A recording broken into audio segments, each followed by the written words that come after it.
Nah, entah apa yang dilakukan di kuburan kan kita nggak tahu. Apakah dia sudah mati apa belum? Apa mungkin cuma sekarat kan kita nggak tahu. Nah,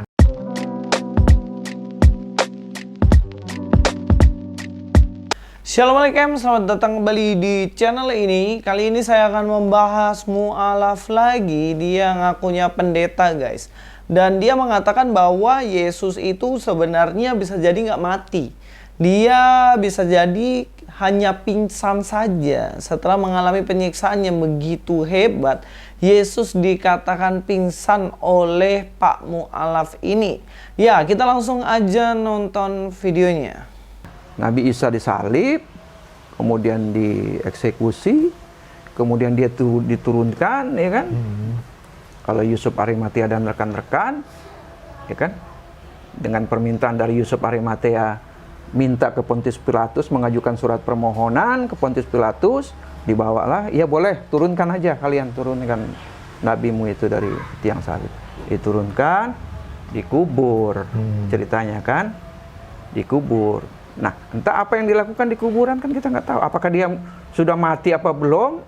Apa mungkin cuma sekarat kan kita nggak tahu. Nah, di buku saya itu nanti akan Jawabannya dijawab ada. gitu. Dengan sumber-sumber yang dari mana Pak Said ngambilnya itu? Sumber-sumbernya?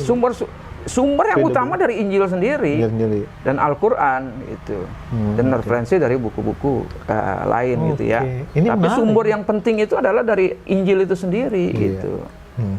Oke, menurut Bapak ini Yesus hanyalah pingsan, guys. Gimana menurut kalian? Apakah Bapak ini mengatakan hal yang benar, yang fakta, atau asumsi? Dan asumsinya itu apakah masuk akal?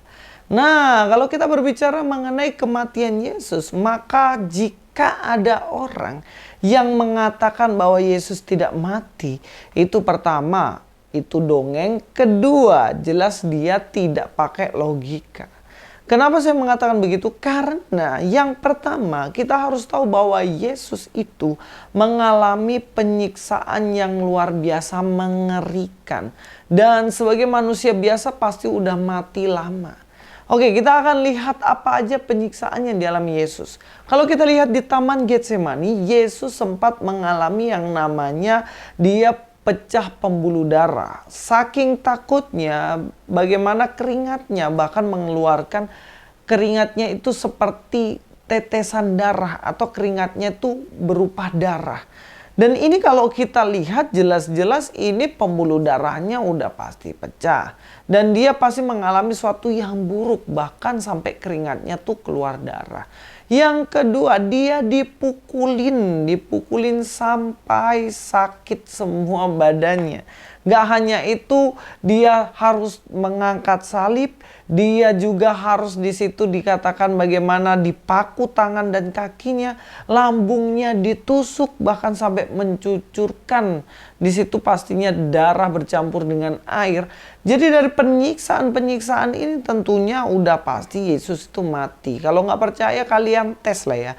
Kaki, tangan kalian dipaku, lambung kalian ditusuk pakai tombak, dan juga kalian dipukulin sama banyak orang kalau nggak mati.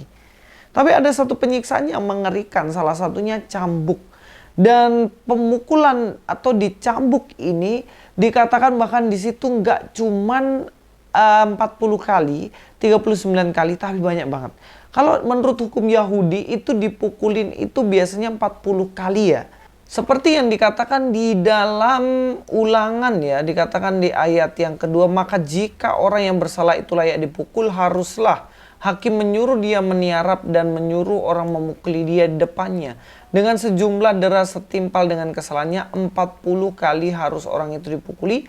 Jangan lebih, supaya jangan saudaramu menjadi rendah di matamu apabila ia dipukul lebih banyak lagi. Dikatakan bagaimana Yesus dipukuli 40 kali kalau sesuai dengan hukum dalam Ulangan. Tapi tidak boleh lebih. Kalau hukum Romawi malah 39. Jadi lebih kecil ya. Tapi dikatakan lebih dari 40 itu memalukan orang itu. Tapi Yesus dikatakan dicambuk lebih daripada itu. Bahkan yang mukulin algojo-algojo sampai capek. Dan ini bisa bayangkan ya, betapa banyaknya darah yang keluar. Dan kemudian dia pasti kehabisan darah. Kalau kita lihat ya, cambuknya itu bukan seperti cambuk biasa, guys. Ya, kalau kita lihat di sini ya, cambuk yang Yesus alami itu semacam ini nih. Nih cambuknya nih. Ya.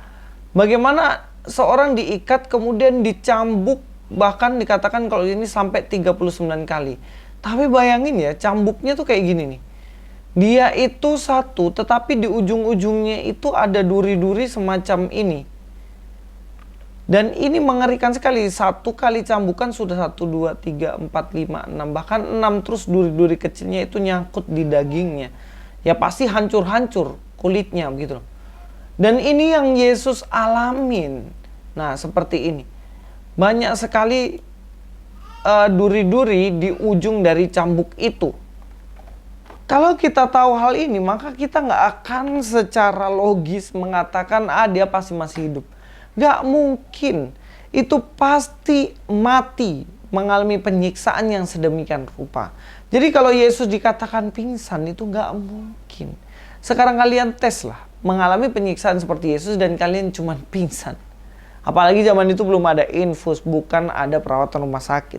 Pak Ade Armando aja dipukulin hampir mati tuh. Untungnya bisa dilarikan ke rumah sakit, diinfus, diobati, kemudian disembuh.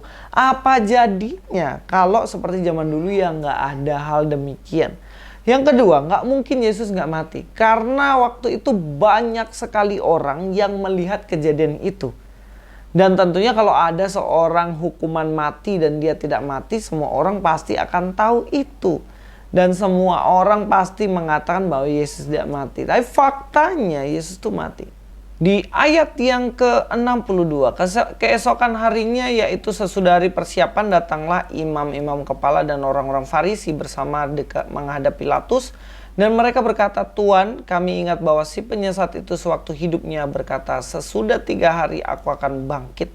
Karena itu perintahkanlah untuk menjaga kubur itu sampai hari ketiga. Jikalau tidak, murid-muridnya mungkin datang untuk mencuri dia.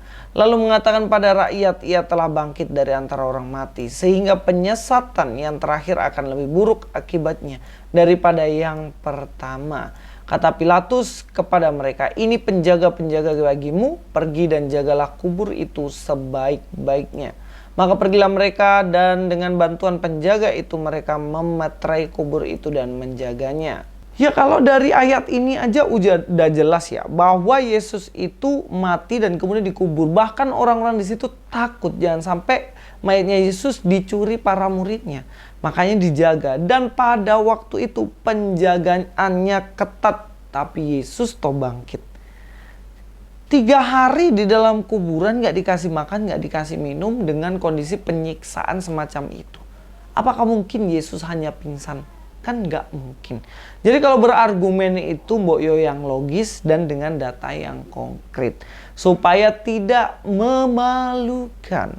Bahkan dalam bagian-bagian ayat yang lain jelas dikatakan di situ bahwa Yesus itu mati. Kalau ada yang bilang bahwa Yesus itu tidak mati, jelas itu bertentangan dengan Injil yang asli. Yang saat ini dipegang orang Kristen. Jadi kalau Bapak ini mengatakan sumber dari ajaran teori yang disampaikan Bapak ini adalah dari Al-Quran dan Injil, ya jelas kalau dari Al-Quran ya nggak tahulah sumbernya dari mana kan. Tapi kalau dalam Injil dia mengatakan bahwa Yesus pingsan, ini jelas orang yang berusaha untuk menipu. Nggak ada sedikit pun di Alkitab dikatakan mengenai pingsan. Yesus pingsan, nggak ada. Tapi Yesus mati dan bangkit menebus dosa manusia.